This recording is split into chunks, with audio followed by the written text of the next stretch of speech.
ഒരിക്കലും മടുപ്പ് തോന്നത്തില്ല. ഞങ്ങളുടെ അവകാശങ്ങൾ നേടിയെടുക്കാനല്ലേ, അപ്പൊ മടുപ്പ് തോന്നത്തില്ലല്ലോ. പിന്നെ എന്തോ സർക്കാരിന് വേറെ ദൂരത്തിനെല്ലാം പൈസ ഉണ്ടല്ലോ, ആശമാർക്ക് തരാൻ മാത്രമല്ല ഉള്ളില്ലാത്ത. ട്രേഡ് യൂണിയന്റെ കീഴിൽ വന്നിട്ട് 18 വർഷമായിട്ട് ഞങ്ങളെ പറ്റിക്കുമായിരുന്നു. ഒരിക്കലും ഞങ്ങൾ ഇതിന് പിന്മാറിയാല. ഞങ്ങൾക്ക് ഞങ്ങളുടെ ന്യായമായ ഈ അവകാശം നേടിയെടുക്കാതെ ഞങ്ങൾ ഒരു കാരണവശാലും പിന്നോട്ടില്ല. ഈ സമരത്തിൽ വന്നു കഴിയുമ്പോഴാണ് ഞങ്ങൾ അറിയുന്നത് 233 രൂപയ്ക്കാണ് ഞങ്ങൾ പണിയുന്നതെന്ന് പോലും. അത്രയ്ക്ക് ഞങ്ങളെ കബളിപ്പിച്ചുകൊണ്ടാണ് ഞങ്ങൾക്ക് ഇത്രയും സങ്കടം.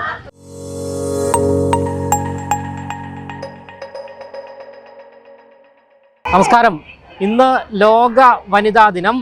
ആശാവർക്കർമാരുടെ സമരവും ഇന്ന് 27ാം ദിവസം പിന്നിടുകയാണ്. വെയിലെന്നോ മഴയെന്നോ ഇല്ലാതെ അവർ സമര പോരാട്ടത്തിലാണ്, സമര ചൂടിലാണ്. യഥാർത്ഥത്തിൽ ഈ വനിതാ ദിനത്തിൽ നമുക്ക് നിസ്സംശയം പറയാം, ഇവരാണ് പോരാളികൾ, യഥാർത്ഥ പോരാളികൾ. എവിടുന്നാ വരുന്നത്? എത്ര ദിവസമായി സമരത്തിന് ഇവിടെ? 27ാം ദിവസം. മടുപ്പ് തോന്നിയില്ലേ? മടുപ്പ് തോന്നിയില്ല? തോന്നി. സർക്കാർ ഈ വിഷയത്തിൽ ഇടപെടുമെന്ന് തോന്നുന്നുണ്ട്. ആ പ്രതീക്ഷയാണ് ഉള്ളത്. പേരെന്താ? പേര് വിമല. എത്ര വർഷമായി? 17 വർഷമായി. ചേച്ചി എവിടുന്നാ? പറ്റിയൂര്. എത്ര വർഷമായ? 2017 സമരത്തിനിരുന്ന് മടുത്തു. 2008 ഞങ്ങൾ ആശമാരായിട്ട് കയറിയതാ. ഇത്രയും നാൾ ഞങ്ങൾ നല്ലവണ്ണം വർക്ക് ചെയ്തിട്ടുണ്ട്, ഇപ്പോഴും ചെയ്തുകൊണ്ടിരിക്കുന്നുണ്ട്. അപ്പം ഈ സമരം വന്നതുകൊണ്ട് ഞങ്ങൾ ഒഴിവാക്കി നിൽക്കുന്നതേ ഉള്ളൂ, അല്ലാതെ കുഴപ്പമൊന്നുമില്ല. ഞങ്ങൾക്ക് തരേണ്ട വേതനങ്ങളെല്ലാം ഞങ്ങൾക്ക് കിട്ടിയിരിക്കണം, അതിനുവേണ്ടി മാത്രം വന്നതാ. സമരത്തിനിരുന്ന് മടുത്തോ? സമരത്തിന് മടുത്തോന്ന് ചോദിച്ചിരുന്നാൽ ഇത്രയും ജനങ്ങളും മടുത്തിരിക്കുക, പക്ഷെ ഇത് കിട്ടാതെ നിർത്താനും പറ്റത്തില്ല, അതേ ഉള്ളൂ. ചേച്ചി എവിടുന്നാ വരുന്നത്? പത്തിയൂര് തന്നെ. എത്ര വർഷമായി ആശാവർക്കറായി? ഞങ്ങൾ 2008 കയറിയതാ. 27 ദിവസമായി സമരം തുടങ്ങിയിട്ട് 27 ദിവസം പിന്നിടുകയാണ്. മടുപ്പ് തോന്നുന്നുണ്ടോ ഇങ്ങനെ സമരം ചെയ്യും? ഞങ്ങളുടെ ആനുകൂല്യം കിട്ടാൻ ഞങ്ങൾക്ക് ഒരു മടുപ്പും ഇല്ല.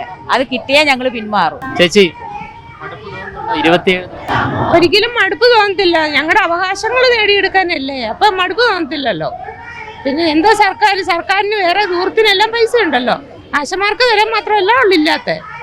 അപ്പൊ അതുകൊണ്ട് ഞങ്ങൾ അത് നേടിയെടുക്കാൻ വന്നു. ഞങ്ങൾ കായംകുളത്തുനിന്ന് വരിക, പത്തിയൂര് PHC. ചേച്ചി സമരം 27 ദിവസം പിന്നിടുകയാണ്. മടുപ്പ് തോന്നുന്നുണ്ടോ ഇങ്ങനെ? ഇല്ല, ഞങ്ങൾക്ക് ഞങ്ങളുടെ ആവശ്യങ്ങൾ നേടിയെടുക്കുന്നവരെ ഞങ്ങൾ സമരം ചെയ്യും. എവിടുന്നാ വരുന്നത്? തലയോലപ്പറമ്പ്, കോട്ടയം ജില്ല. അതെ. വർഷമായി ആശാവർക്കർ? 2008 ഇതുവരെയും തുടർന്ന് പോവുകയാണ്. പക്ഷെ ഞങ്ങൾക്ക് വളരെ ബുദ്ധിമുട്ടുകളുണ്ട് ഒത്തിരി. ഞങ്ങളുടെ അവകാശങ്ങൾ നേടിയെടുക്കുന്നവരെ ഞങ്ങൾ സമരം ചെയ്യും. ചേച്ചി മടുപ്പ് തോന്നുന്നുണ്ടോ? മടുപ്പ് തോന്നുന്നില്ല. ഞങ്ങളുടെ അവകാശങ്ങൾ നേടിയെടുക്കണം, അതുവരെ സമരം ചെയ്യും. ഞങ്ങൾ തലയോലപ്പറമ്പിൽ നിന്നാണ് വരുന്നത്. ഉഷ. പറയാനുള്ളത്, ഞങ്ങൾക്ക് യാതൊരുവിധ മടുപ്പും തോന്നുന്നില്ല. ഞങ്ങളുടെ അവകാശമാണ്. ഞങ്ങൾ 18 വർഷമായിട്ട് LDFന്റെ ട്രേഡ് യൂണിയന്റെ കീഴിൽ വന്നിട്ട് 18 വർഷമായിട്ട് ഞങ്ങളെ പറ്റിക്കുമായിരുന്നു. അതിൽ നിന്ന് ഈ കഴിഞ്ഞ സമരവും കൂടി വന്നതുകൊണ്ട് അത് ഒറ്റ ദിവസം കൊണ്ട് ആ സമരം പിൻവലിച്ചു. ആ ഒരൊറ്റ ദേഷ്യം അപ്പോഴാണ് ഞങ്ങൾക്ക് മനസ്സിലായി ഞങ്ങളെ കൗളിപ്പിക്കുവാന്ന്. അതിൽ നിന്ന് ഞങ്ങൾ ഇങ്ങോട്ട് മാറി വന്നതാണ്. ഒരിക്കലും ഞങ്ങൾ ഇതിന് പിന്മാറിയാല. ഞങ്ങൾക്ക് ഞങ്ങളുടെ ന്യായമായ ഈ അവകാശം നേടിയെടുക്കാതെ ഞങ്ങൾ ഒരു കാരണവശാലും പിന്നോട്ടില്ല. പിന്മാറാനുള്ള ശ്രമങ്ങളൊക്കെ നടത്തിയല്ലോ നമ്മുടെ സർക്കാരിന്റെ ഭാഗത്ത് നിന്നെല്ലാം. അധിക്ഷേപങ്ങൾ ഉൾപ്പെടെ ഉണ്ടായല്ലോ, അതിലൊന്നും തളർന്നില്ല? ഇല്ല, അതിലൊന്നും ഞങ്ങൾ തളർന്നില്ല. ഞങ്ങൾ തളരിയല്ല. ഞങ്ങൾ അതുപോലെ കാറ്റത്തും വെള്ളത്തും മഴയത്തും ജോലി ചെയ്യുന്നവരാ. ഞങ്ങളുടെ കഷ്ടപ്പാടും ദുരിതവും ഞങ്ങൾക്ക് മാത്രമേ അറിയാവുള്ളൂ. അതിന് ന്യായമായ ഒരു പരിഹാരം ഞങ്ങൾക്ക് കാണാതെ ഞങ്ങൾ ഇതിനകത്ത് പിന്നോട്ടില്ല. ഉറപ്പിച്ചുള്ള തലയോലപ്പറമ്പിൽ നിന്നാണ് CHS. എന്തായാലും ഈ വെയിലെന്നോ മഴയെന്നോ ഇല്ലാതെ അവർ സമരം അതിശക്തമാക്കി തന്നെ തുടർന്നുകൊണ്ടിരിക്കുകയാണ്. അവർ മടുക്കില്ല എന്നാണ് പറയുന്നത്. അവരുടെ അവകാശങ്ങൾ നേടിയെടുക്കാതെ അവർ ഈ സമരത്തിൽ നിന്നും പിന്മാറില്ല എന്ന് തന്നെയാണ് പറയുന്നത്. ഞങ്ങൾ കോട്ടയം തലയോലപ്പറമ്പെന്ന്. ഞങ്ങൾക്ക് ഞങ്ങളുടെ ഹോസ്പിറ്റലിൽ നിന്ന് നല്ല സപ്പോർട്ടാണ് കിട്ടുന്നത്. നിങ്ങൾ നേടിയെടുത്ത് വന്നാൽ മതി. ഇനി ഞങ്ങൾ എന്തായാലും വിജയം വരെ ഞങ്ങൾ പോരാടും. അത്രയ്ക്കും കഷ്ടപ്പെട്ട് ഞങ്ങൾ ഒത്തിരി ജോലികളാണ് ഞങ്ങൾക്ക് തന്നുകൊണ്ടിരുന്നത്. ആദ്യകാലങ്ങളിൽ ജോലി കുറവായിരുന്നു, അപ്പം ഞങ്ങൾക്ക് പൈസയും കുറവായിരുന്നു, അതിൽ ഞങ്ങൾക്കില്ല. പക്ഷേ ഇപ്പം ഞങ്ങൾക്ക് വേറെ ഒരു ജോലിക്കും പോകാനൊക്കെ അല്ല, ഈ ഒരു വരുമാനത്തിലാണ്. ഈ സമരത്തിൽ വന്നു കഴിയുമ്പോഴാണ് ഞങ്ങൾ അറിയുന്നത് 233 രൂപയ്ക്കാണ് ഞങ്ങൾ പണിയുന്നതെന്ന് പോലും. അത്രയ്ക്ക് ഞങ്ങളെ കബളിപ്പിച്ചുകൊണ്ടാണ് ഞങ്ങൾക്ക് ഇത്രയും സങ്കടം.